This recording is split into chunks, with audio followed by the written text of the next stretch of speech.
sure by now you've noticed a thing where you're just casually having a conversation with someone and you're like, oh, the thing that I was thinking about doing is buying some new snowshoes one of these days. I love snowshoeing, but I lost my pair of snowshoes in a tragic bass fishing accident.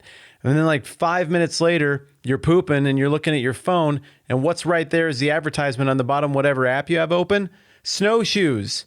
Then maybe a replacement for your bass boat. You're like, well, I didn't ever say anything to my phone about snowshoes. I didn't search for any snowshoes. I didn't know that I wanted the snowshoes. And it's because it's listening all the time now. It's listening to the questions you ask and the things you talk about, and it's trying to sell you that stuff. And if I had told you this 5 years ago, you would have been like tinfoil hat weirdo, but now we know this is completely true. And it's actually kind of fun to test the system and talk about things that are utterly ridiculous and see what they can find for a link to try to promote that thing to you. Increasingly, we're becoming accustomed to the idea of asking a question and then immediately getting the answer to the question. And likewise, when we get into Matthew chapter 8, there's this cliffhanger of a question, this mid-season finale that happens in the passage we just looked at in Matthew chapter 8, verses 23 through 27, last two episodes around. And the question that gets asked is, who is this guy? Because Jesus just did really impressive things in curing a leper, in healing a person by distance who was sick with we don't know exactly what, healing Peter's mother-in-law in her house. And then people are like, wow, we want more of that. And so he heals a whole bunch of other stuff, and he does a whole bunch of other miracles. And as promised the other day, we're going to get to that in just a minute here right now.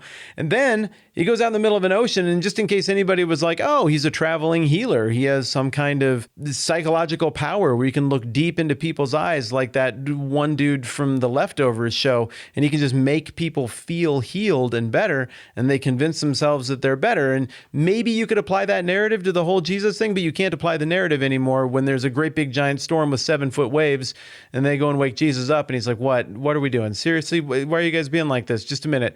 Hey, storm, you have to stop now, because I said so, because I made you, and I'm God, and you just have to.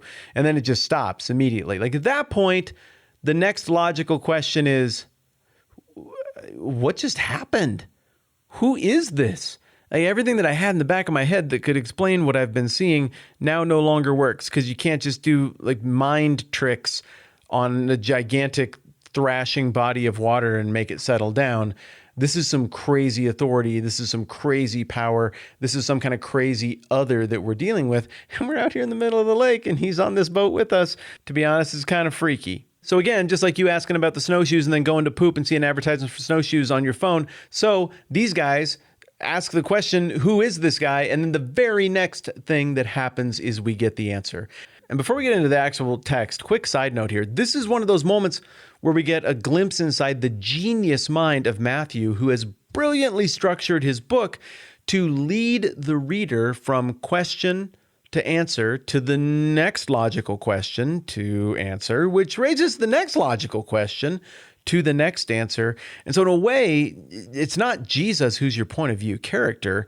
It's the disciples who are your point of view character. They seem to have the same amount of knowledge and limits to their knowledge that you do as a reader.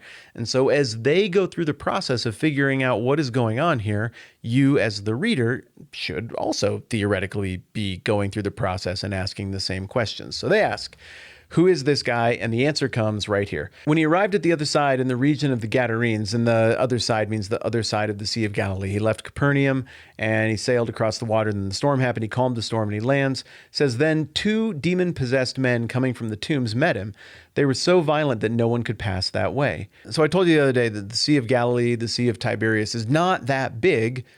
But take away motorized travel and not that big becomes pretty big. And you're going to have different people groups, different ideas and ethnicities at different points around this lake.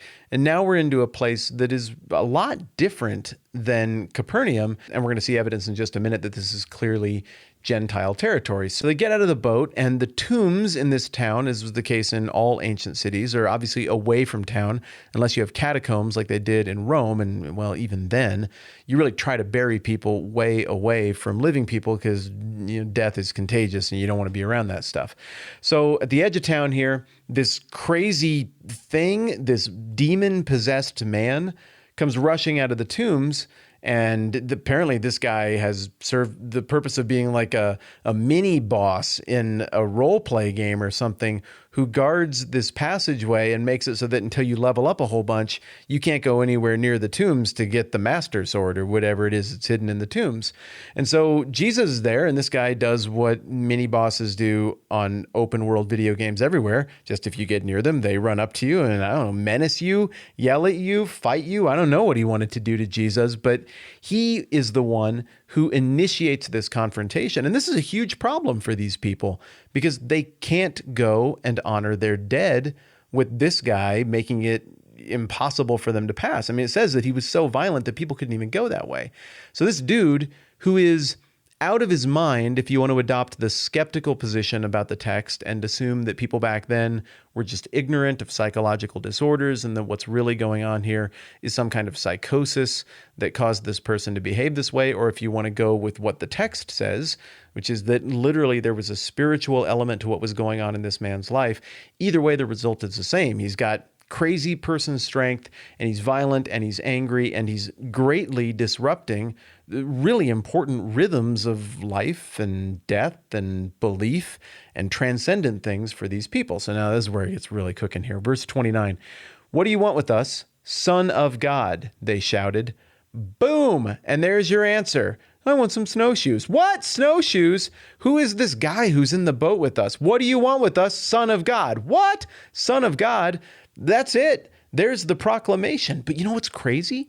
This is the third time we have heard this kind of language as we've been going through the book of Matthew, and all three times so far, this correct identification of Jesus has come from a negative or an evil source. Okay, let's just flip back through the thing. It's right in here. Just a minute. I know where it is. It's a big book, and the page is real skinny. Okay, well, I can't find it right now. Yeah, there it is. Chapter 2, it's Herod is the first one, and he calls together all the people's chief priests and teachers of the law, and he asks them where the Christ was to be born. And they say in Bethlehem, and he calls the Magi in later, and he's like, I want to go and worship this child, so tell me where he is.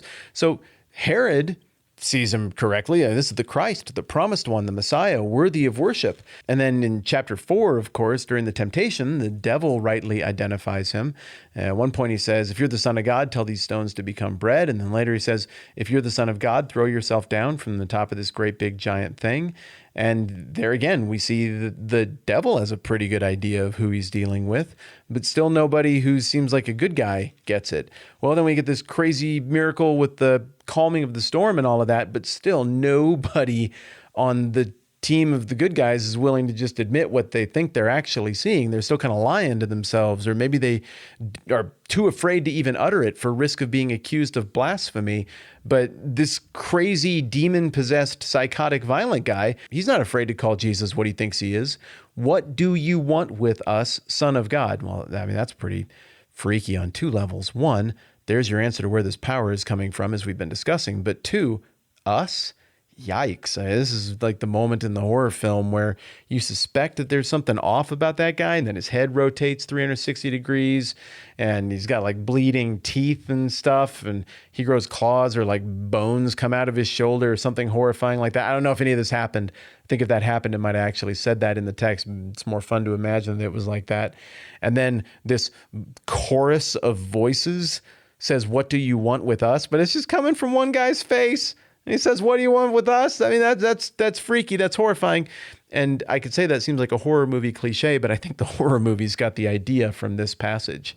So they shout that, what do you want with us, Son of God? And they say, have you come to torture us before the appointed time? What's the appointed time? And how do they know what Jesus can do? And how are we already out of time, speaking of appointed times? All right, we're pausing there. We'll just pick it up tomorrow. We'll talk about what the appointed time is, what goes down next, and then we got to talk about the response of the people. I'm Matt. This is the 10-Minute Bible Hour podcast. Thanks for hanging out with me.